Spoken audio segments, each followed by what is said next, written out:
నమస్కారం. వార్తా విశ్లేషణ కార్యక్రమం లైవ్ షోకి స్వాగతం. ముందుగా ఈరోజు విశ్లేషణ. సాక్షి తెలంగాణ టచ్ చేసి చూడు అంటూ బీఆర్ఎస్ అధినేత సీఎం రేవంత్ రెడ్డికి విసిరిన సవాల్పై బ్యానర్ కథనం ఇచ్చారు. బీఆర్ఎస్ నేతలకు కాంగ్రెస్ గాలం, టచ్లోకి మరో 3 ఎంపీలు, పలువురు ఎమ్మెల్యేలు అంటూ స్టోరీ ఇచ్చారు. రాష్ట్రంలో మిగతా రాజకీయ పార్టీల కంటే ముందే అభ్యర్థులను ప్రకటించడం ద్వారా లోక్సభ ఎన్నికల్లో బరిలోకి దిగాలని బీజేపీ నాయకత్వం యోచిస్తోంది. ఈ నెల 18న అభ్యర్థులను ప్రకటించే అవకాశం ఉంది. రాజీవ్ స్వగృహకు స్వస్తి చెప్పే యోచనలో ప్రభుత్వం ఉంది. బడా రియల్ కంపెనీలతో బంధం, హెచ్ఎండిఏ మాజీ డైరెక్టర్ శివబాలకృష్ణ అవినీతి లావాదేవీలపై ఏసీబీ అధికారులు తవ్వే కొద్దీ బయటపడుతున్నాయి. ఉమ్మడి హైదరాబాద్, రంగారెడ్డి జిల్లాల పరిధిలోని చెరువుల ఆక్రమణను తీవ్రంగా పరిగణించాలని హైకోర్టు వ్యాఖ్యానించింది. భువనగిరిలో 2 బాలికల మృతిపై సమగ్ర విచారణ జరపాలని ఎమ్మెల్సీ కవిత డిమాండ్ చేశారు. సాక్షి ఆంధ్రప్రదేశ్ మళ్ళీ మన ప్రభుత్వమే, చేయగలిగింది చెప్పాం, చెప్పింది చేశాం అంటూ అసెంబ్లీలో సీఎం జగన్ వ్యాఖ్యలపై బ్యానర్ కథనం ఇచ్చారు. ఆర్థిక సంక్షోభం, కోవిడ్ను ధీటుగా ఎదుర్కొన్నామని ఆయన అన్నారు. సర్క్యులేషన్ కోసం ఏమైనా రాస్తారు, నేను ఎలాంటి వ్యాఖ్యలు చేయలేదంటూ ఈనాడు రాతలపై హైకోర్టు జస్టిస్ మల్లికార్జునరావు అసంతృప్తి వ్యక్తం చేశారు. రాష్ట్ర ప్రభుత్వం అత్యంత ప్రతిష్టాత్మకంగా నిర్వహిస్తున్న పేదలకు ఇచ్చిన ఇళ్ల స్థలాల రిజిస్ట్రేషన్ కార్యక్రమం రికార్డు స్థాయిలో జరుగుతోంది. విద్యారంగంలో దేశానికి ఏపీ రోల్ మోడల్ అని ప్రపంచ ప్రఖ్యాత మోటివేషనల్ స్పీకర్ నిక్ పుజినిక్ ప్రశంసించారు. ఈయన నిక్ పుజినిక్ ప్రశంసించిన వార్తను సైతం ఈనాడు దాని మీద కూడా ఏడవటం విశేషం. శరణు బీజేపీ కోసం చంద్రబాబు పాట్లు, ఎన్ని సీట్లు అడిగినా ఇచ్చేందుకు సిద్ధం అంటూ కథనాన్ని ఇచ్చారు. అసెంబ్లీలో టీడీపీ రగడ, గవర్నర్ ప్రసంగానికి ధన్యవాదాలు తెలిపే చర్చకు అడ్డుకున్న టీడీపీ ఎమ్మెల్యేలు, తప్పనిసరి పరిస్థితిలో టీడీపీ సభ్యుల సస్పెన్షన్. నేడు అసెంబ్లీలో ఓట్ ఆన్ అకౌంట్ బడ్జెట్. ఆర్థిక మంత్రి బుగ్గన ఈ బడ్జెట్ను ప్రవేశపెట్టబోతున్నారు. కలియుగ శల్యుడు పవన్ కళ్యాణ్ అని మాజీ మంత్రి పేర్ని నాని విమర్శించారు. పచ్చ మీడియా పిచ్చిరాతలు, రాజ్యాంగబద్ధ ఎన్నికల సంఘం పైన బురదల్లే యత్నం. ఈనాడు తెలంగాణ కేసీఆర్ అవినీతిని గ్రామాన చాటండి, కాళేశ్వరం ప్రాజెక్టులో అక్రమాలను ప్రజలకు వివరించాలని కాంగ్రెస్ శ్రేణులకు సీఎం రేవంత్ రెడ్డి పిలుపిచ్చారు. 10 ఏళ్లు కాపాడిన రాష్ట్రాన్ని పరాయి పాలు చేస్తున్నారని కాంగ్రెస్ ప్రభుత్వంపై కేసీఆర్ ధ్వజమెత్తారు.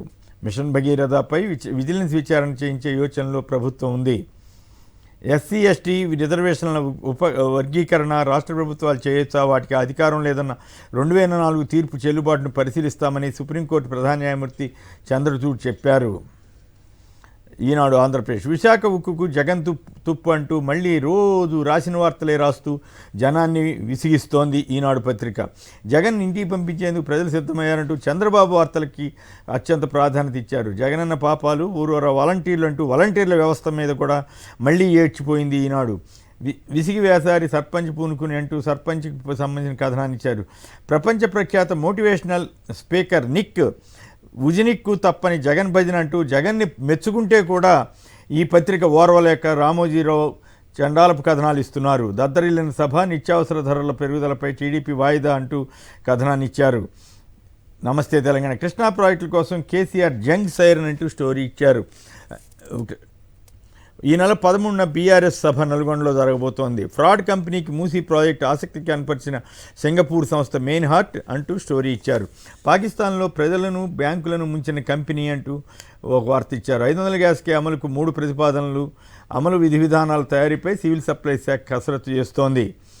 వార్త ఉచిత విద్యుత్ గందరగోళంగా మారిందంటూ స్టోరీ ఇచ్చారు. 200 యూనిట్లు ఎవరికి ఇస్తారు, అద్దె ఇంటికి ఇస్తారా లేదా, వైట్ రేషన్ కార్డు అవసరమా కాదా, అధికారుల్లోనూ స్పష్టత కరువైందంటూ ఓ విశ్లేషణాత్మక కథనాన్ని ఇచ్చారు.